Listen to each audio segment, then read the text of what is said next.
From awaytogarden.com and robinhoodradio.com, this is A Way to Garden with Margaret Roach, your weekly invitation to dig in and grow.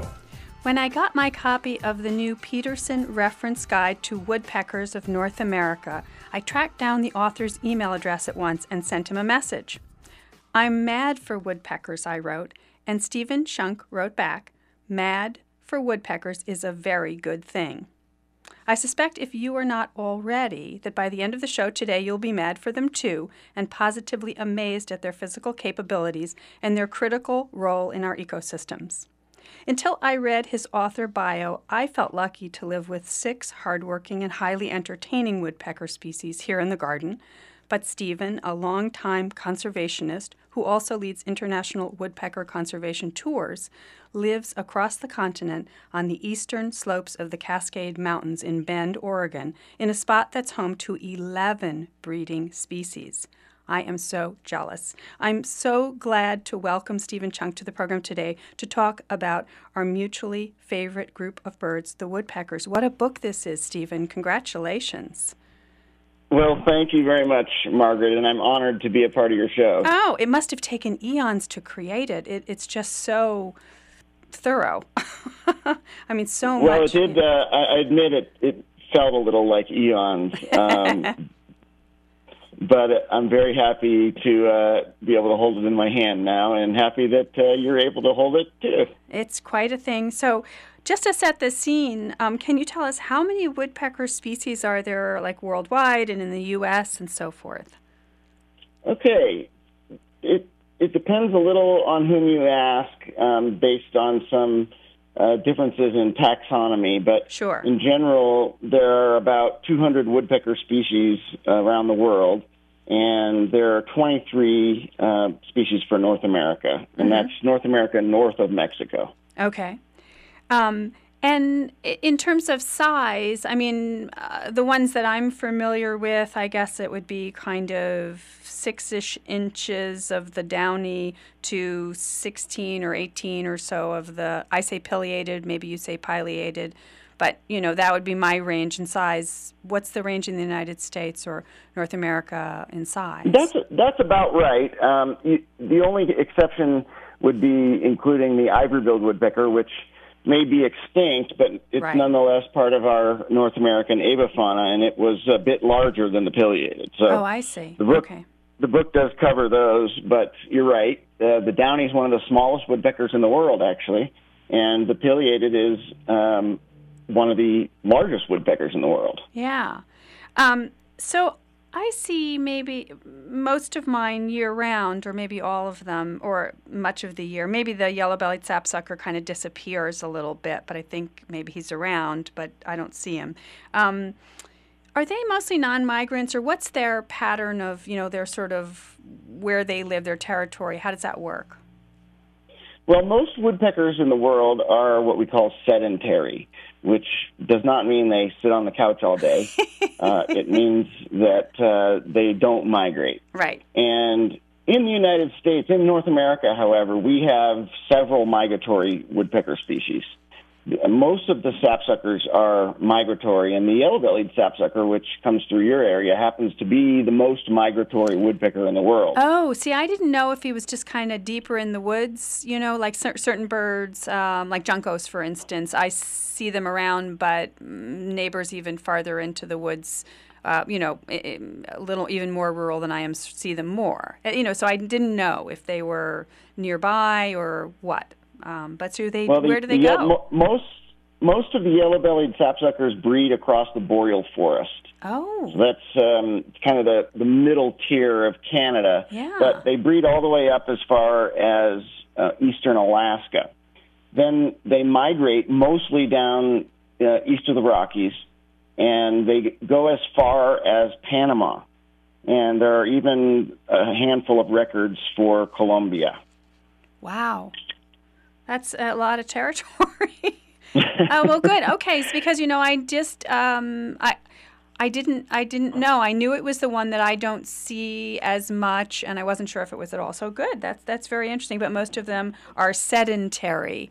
Okay. Right. We have Yeah. good And word for so it. that said, most of the woodpeckers are sedentary, and so you see 6 species probably Yeah. year round in the east, and that would include the downy, hairy, flicker, red-bellied, red-headed, and pileated.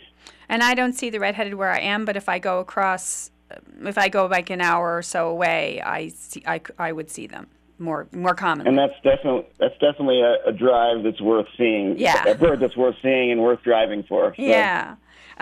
So I read in the new book, in your new book, that the woodpecker's incredibly impact withstanding physiology has inspired safer motorcycle and football helmets, and even helped medical research on shaken baby syndrome. I mean, what kind of force are we talking about? How to give me some examples of what they're doing. Okay. This is probably one of the best examples of adaptation in the animal kingdom. And woodpeckers are definitely one of the most specialized bird families in the world. And when a woodpecker hits its head against a tree, it's exerting about 1,200 Gs of force. Wow. And in order for us to do the same, we would have to hit our heads against a brick wall going 16 miles an hour. Oh, my. So we would not survive that. It would Right. be a very, very silly idea. Right.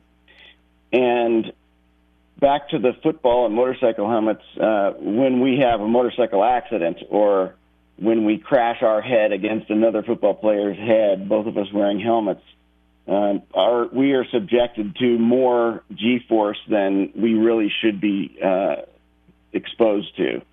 And so I'm sure you've heard, especially in football, of Sure. the high incidence of brain injury Sure. in football players.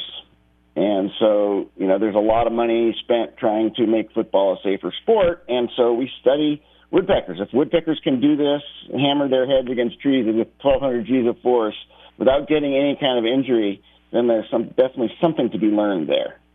So what are some of the sort of woodpecker's secrets that, how does it work? What are the anatomical factors that help them withstand that impact?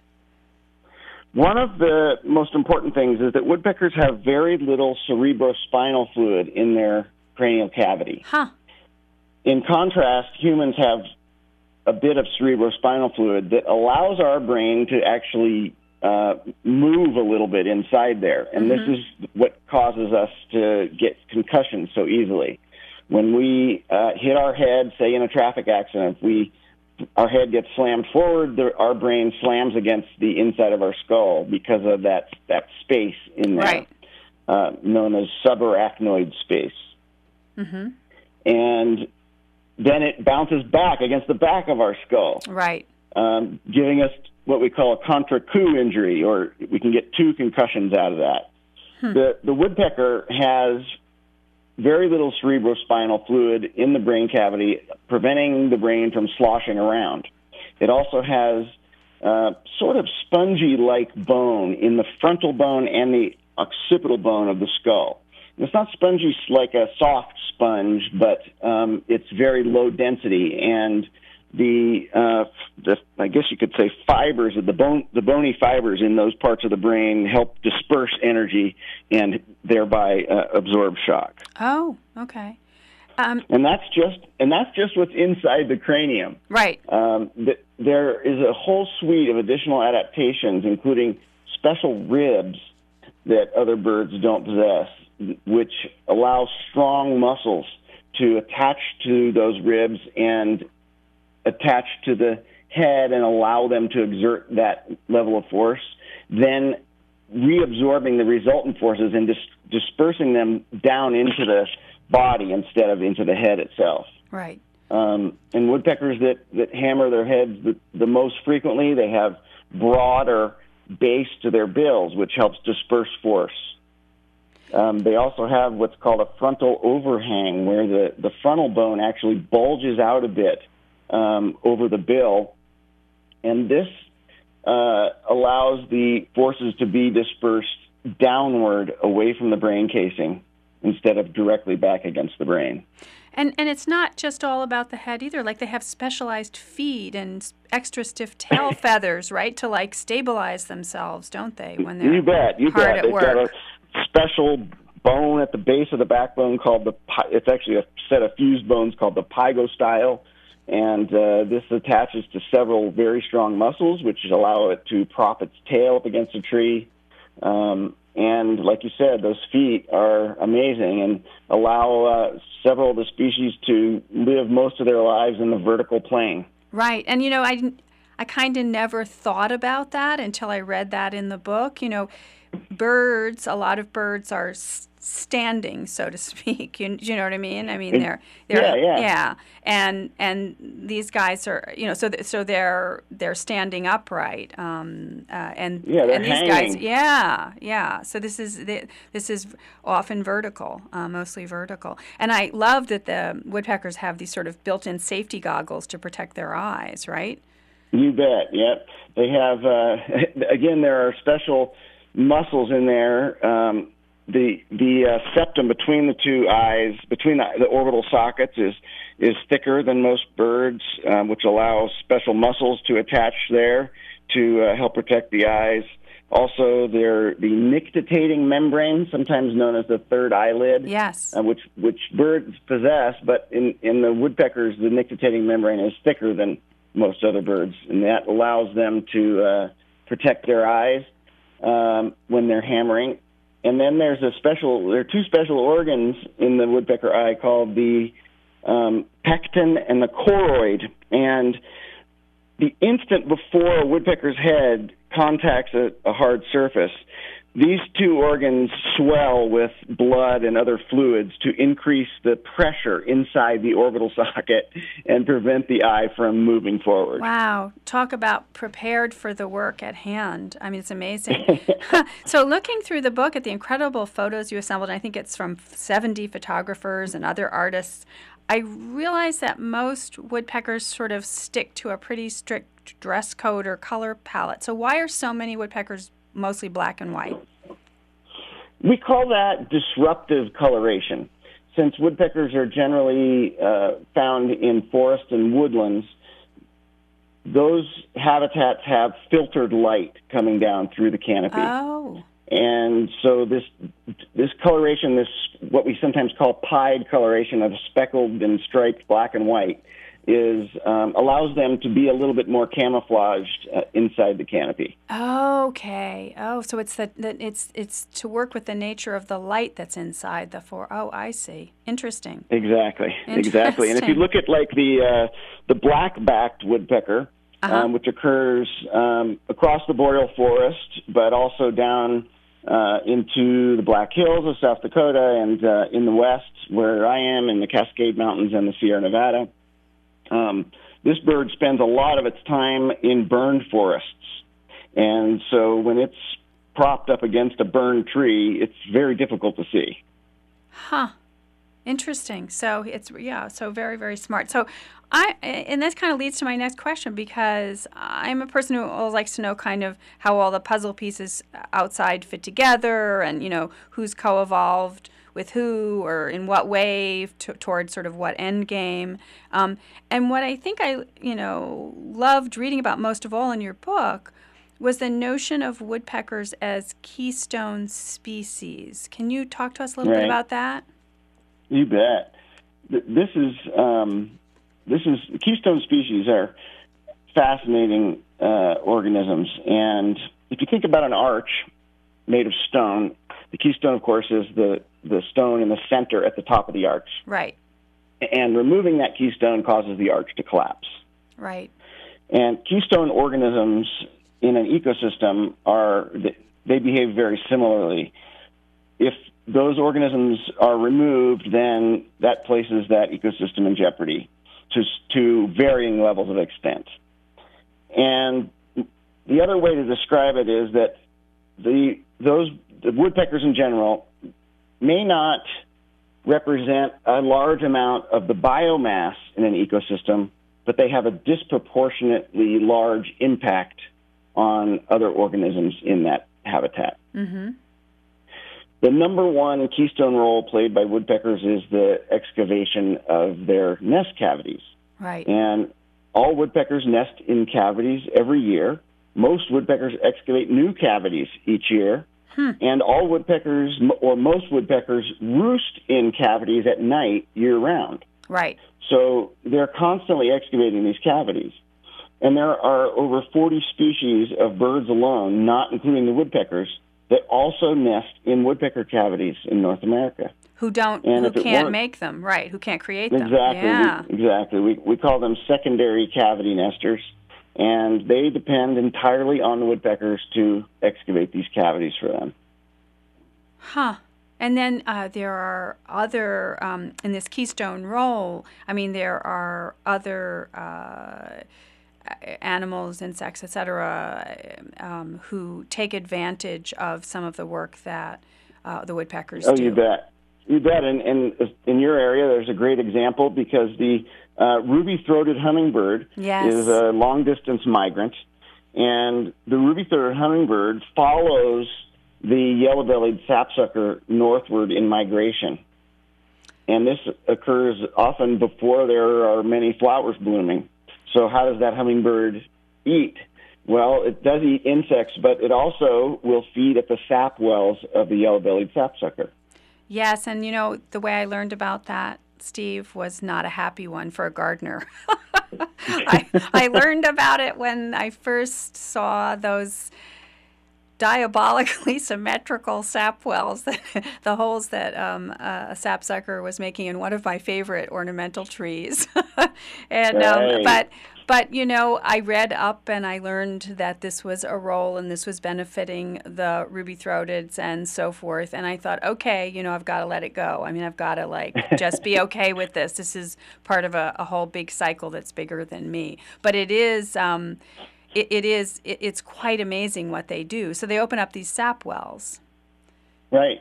Yeah. And the sap leaks out, and they eat it. They're specially adapted for eating that sap year-round, although they will eat insects as well, and they'll even eat insects that are attracted to the sap. Right. Their adaptations are designed to make them sap eaters. Right. And it's important to note, you know, the yellow-bellied sapsucker used to have a very bad reputation for doing just what you described.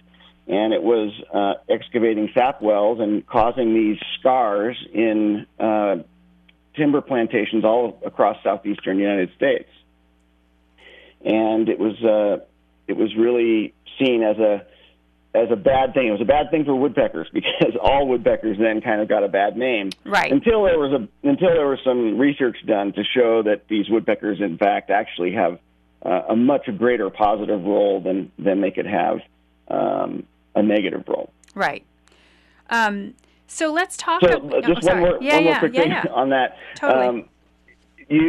You can rest assured that most of the time when a sapsucker makes rings around a tree, it might have an aesthetic impact, but rarely does it actually cause physical long-term harm to the tree. Trees that are not native to the United States may not fare as well as those that are native. Right. Because the ones that are native evolved with the sapsuckers. Right, and that's what I'm saying is that some of the ornamental gardener type, you know, like for instance magnolias, which, you know, I have some Asian magnolias, some deciduous magnolias, and they love in the Northeast, the yellow-bellieds love magnolias. Who knows why, but they just do. And that's okay. Again, you know, it's one of those things. We have maybe 4 or 5 minutes, and I want to ask, how do they even pick the right tree, whether it's to eat from, to make sap wells in, to live in, you know, whether to roost, to nest? How do I know what a good tree is if I'm a woodpecker?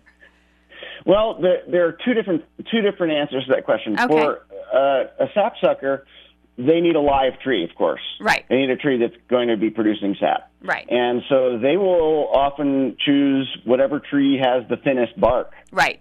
And so is therefore easiest to tap. Right. But more importantly is the other part of the answer, and that is how do woodpeckers decide where to excavate their nest cavities? Yeah. And we've had a profound impact on our landscape that has negatively affected woodpeckers and all cavity nesters And this habit that we have is the removal of dead trees or standing snags on the landscape. And it's to some extent it's understandable. We have needed to remove snags because for a couple of reasons they are seen as unattractive, and they can pose a safety threat. Right. But removing all the snags is not a healthy thing for any woodland or forest. Right. All of these treed areas should have what we call a broad succession of age classes, meaning seedlings, saplings, small, medium, and large trees, dying trees, and dead trees. Yes. That's what a healthy forest includes. Yes. And woodpeckers traditionally will choose dead and dying trees to excavate their cavities. And so it's very important that, if we're going to cut dead trees down, we don't need to cut them at the bases. If we can just cut them even as low as 5 or 10 feet, they can still provide a tremendous amount of benefit for cavity-dwelling wildlife. Well, and again, I'll say as a gardener, I have a great snag that I sort of created, a tree that its crown was deteriorating, and it was causing some potential damage to an outbuilding, but I didn't. I sort of topped it, but I left it as a snag, and boy, it brings me such great pleasure. It's beautiful, the wildlife interaction that goes on in that tree, not just birds.